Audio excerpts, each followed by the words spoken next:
ఉన్న బంగారాన్ని విడిపించి ఆ రోజు ఆన్లైన్ రేటుకే మేము కొంటాం. Sharma gold company. నమస్తే, మీరు చూస్తున్న సుమన్ టీవీ. నేను మీ కీర్తి. సెప్టెంబర్ 16 తారీఖు నుంచి 30 తారీఖు వరకు ఏ రాశుల వారికి ఏ విధంగా ఉండబోతుందో మనకు తెలియజేయడానికి ప్రముఖ ఆస్ట్రాలజర్ బ్రహ్మశ్రీ నందిమట్ల శ్రీహరి శర్మ గురువు గారు ఉన్నారు.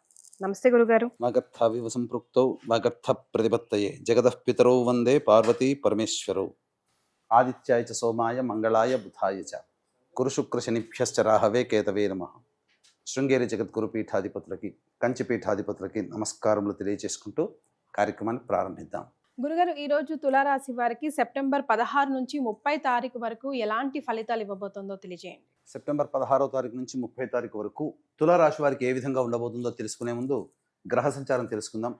రాశిలో శుక్రుడు 20వ తారీఖు తర్వాత, ఇక వ్యయమందు 16వ తారీఖు నుంచి రవి 12వ స్థానంలో ఉండడం, లాభస్థానంలో బుధుడు తర్వాత వ్యయస్థానంలోకి రావడం, అలాగే పంచమ స్థానంలో శని వక్రీకరించి రాహువు షష్టమ స్థానంలో, కేతు వ్యయస్థానంలో, గురువు అష్టమ స్థానంలో మరియు కుజుడు నవమ స్థానంలో స్థితి పొంది ఉండడం.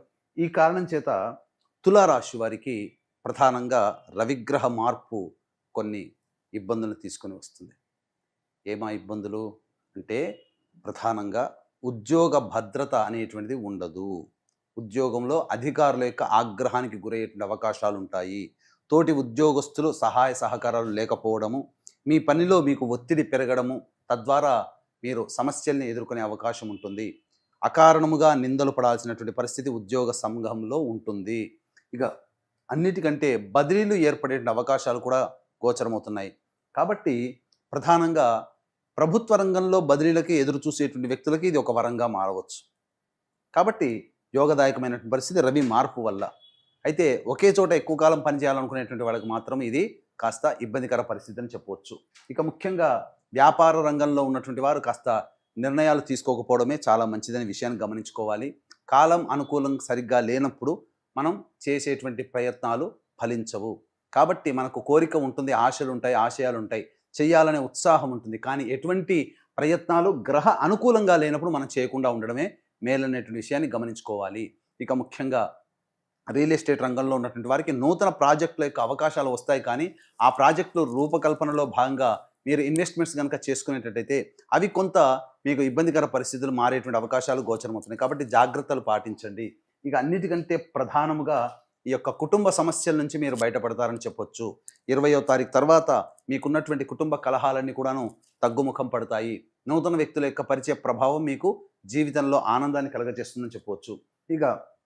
ఇక ప్రధానంగా గమనించుకున్నట్లయితే విద్యార్థులకి చక్కటి విద్యా అవకాశాలు మరియు చేసేటువంటి ప్రతి ప్రయత్నాల్లో మీరు అనుకున్నటువంటి చోట నూతన విద్యా ప్రవేశం అనేటువంటిది జరిగే అవకాశాలు గోచరమవుతున్నాయని చెప్పవచ్చు.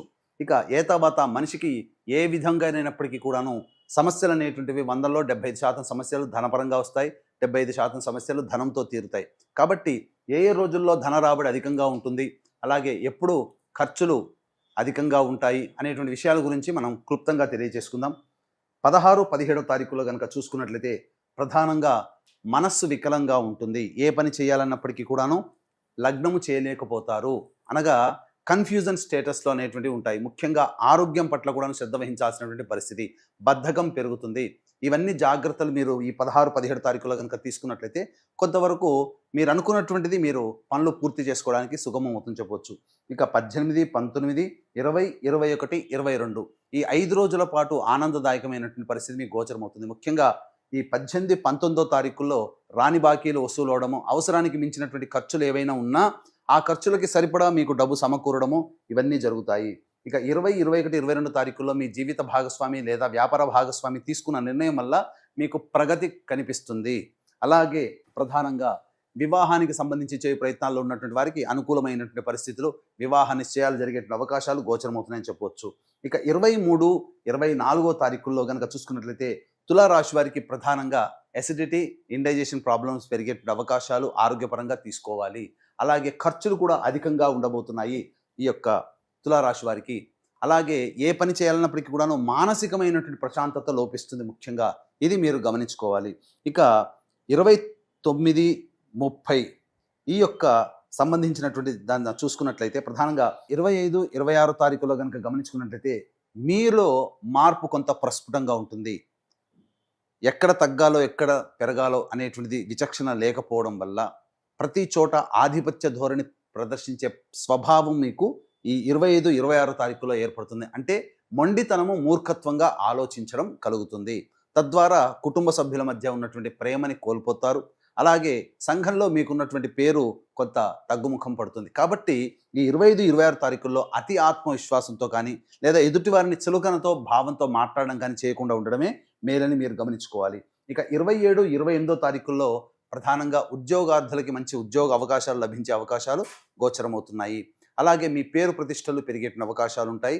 సాధారణంగా ఈ 27, 28 తారీఖుల్లో మీకు ధనం సమకూరేటువంటి అవకాశాలు కూడా ఎక్కువగా ఉన్నాయని చెప్పవచ్చు. ఇక 29, 30 తారీఖులో కనుక చూసుకున్నట్లయితే అన్ని రంగాలలో ఉన్నటువంటి వారికి, చిరు వ్యాపారస్తులు, కుల వృత్తులు, చేతి వృత్తులు, అలాగే ఉద్యోగము, వ్యాపార రంగంలో ఉన్నటువంటి ఎటువంటి వారికైనప్పటికీ కూడాను లాభసాటిగా ఉంటుందని చెప్పవచ్చు. మొత్తంగా గమనించుకున్నట్లయితే ఈ 15 రోజుల యొక్క వ్యవధిలో గ్రహ సంచారం అనుకూలంగా ఉంది, గ్రహ బలం లేదు అంతే. గ్రహ సంచారం అనుకూలంగా ఉన్నప్పుడు గ్రహ బలం లేకపోయినా ఆ గ్రహ సంచార ప్రభావంలో మీకు అనుకూలంగా జరిగే అవకాశాలు గోచరమవుతున్నాయి. కాబట్టి ఈ యొక్క తులారాశి వారికి సాధారణం కంటే ఎక్కువగా మంచి శుభ ఫలితాలు. ఒక ఉద్యోగస్తులు మాత్రమే భద్రతతో మీరు చాలా జాగ్రత్తగా లౌక్యంతో మీ యొక్క ఉద్యోగంలో మెలగాలి ఈ యొక్క 30వ తారీఖు వరకు అని చెప్పవచ్చు. కాబట్టి ఏ వ్యక్తికైనప్పటికీ కూడాను దైవానుగ్రహం అన్నిటికంటే ముఖ్యం. కాబట్టి ఈ యొక్క చంద్రగ్రహణం సెప్టెంబర్ 18వ తారీఖు రోజున ఏర్పడబోతుంది. ఈ చంద్రగ్రహణ సందర్భంగా కుంభమీన, మేష, మిథున, కర్కాటక, కన్య, వృశ్చిక రాశిలో జన్మించినటువంటి వారికి చంద్రగ్రహణ దోష నివారణ హోమాది కార్యక్రమాలు మరియు విద్య, వివాహ, ఉద్యోగ, దాంపత్య, సంతానారోగ్య సమస్యల నివారణకి 18 రకాల హోమాలు కేవలం పర్ హెడ్ 1500 రూపాయల రుసుముకి చేయించడం జరుగుతుంది. అవకాశం ఉన్న వాళ్ళు కార్యక్రమ తదనంతరం కాంటాక్ట్ చేసి పూర్తి వివరాలు తెలుసుకోవచ్చు. అలాగే సెప్టెంబర్ 25, 30 తారీఖుల్లో పితృదోష నివారణ కార్యక్రమాలు జరిపించడం జరుగుతుంది. పితృదోషం వేరు, పిండ ప్రదానం వేరు. అలాగే ఈ యొక్క తండ్రి వైపు 7 తరాలు, తల్లి వైపు 4 తరాలలో ఏవైనా దుర్మరణాలు అంటే road accident, fire accident, suicide attempt, నదిలో బావిలో పడి చనిపోవడం, ఇంట్లోంచి వెళ్ళిపోవడం, లివర్ ఫెయిల్, కిడ్నీ ఫెయిల్, క్యాన్సర్తో చనిపోవడం, 60 సంవత్సరాల లోపల ఏ విధంగా చనిపోయినా, అలాగే ఇంటర్ క్యాస్ట్ రిలీజియన్ మ్యారేజ్ జరిగినా ఇవన్నీ కూడా పితృశాప ప్రభావాల కలుగుతాయి. పితృదోషం ఉన్నటువంటి కారణం చేత జీవితంలో అభివృద్ధి ఉండదు, సకాలానికి పెళ్లిళ్ళు కావు, సంతానాలు కలగవు, ఇలా అనేక రకాలైనటువంటి సమస్యలు ఉంటాయి. అన్ని అవకాశాలు దగ్గర దాకా వచ్చి వెనక్కి వెళ్ళిపోతాయి. కాబట్టి ఇట్టి పితృదోష నివారణకి 25, 30 సెప్టెంబర్ మాసంలో చేయించడం జరుగుతుంది. అలాగే రాలేని వాళ్ళ కోసం బ్రాహ్మణుని కర్తగా పెట్టి చేయించడం జరుగుతుంది. అవకాశం ఉన్న వాళ్ళు కార్యక్రమం తదనంతరం కాంటాక్ట్ చేసి పూర్తి వివరాలు తెలుసుకోవచ్చు. రైట్ గురుగారు, మరి తులారాశి వారికి ఎలాంటి రెమెడీస్ తెలియజేస్తారు? తులారాశి వారు ప్రతిరోజు కూడాను గరికతో గణపతికి అష్టోత్తర పూజ చేసి చిన్న బెల్లం ముద్ద నైవేద్యంగా పెట్టండి. బుధవారం రోజున గణపతి దేవాలయంలో అర్చనాభిషేకాదులు జరిపించుకోండి.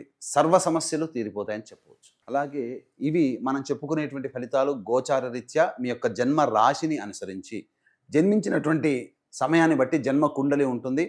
మీరు సమస్యలు అధికంగా ఉన్నాయనంటే జన్మకుండలి దగ్గరలోని మంచి ఉపాసనా పరులైనటువంటి జ్యోతిష్యుని సంప్రదించి వారి సలహాలు, సూచనలు పాటించినట్లయితే ఇంకా సమస్యల నుంచి మీరు బయటపడతారని చెప్పవచ్చు. చాలా సంతోషం గురుగారు, ధన్యవాదాలు. సర్వం శ్రీ ఉమామహేశ్వర పరబ్రహ్మార్పణమస్తు.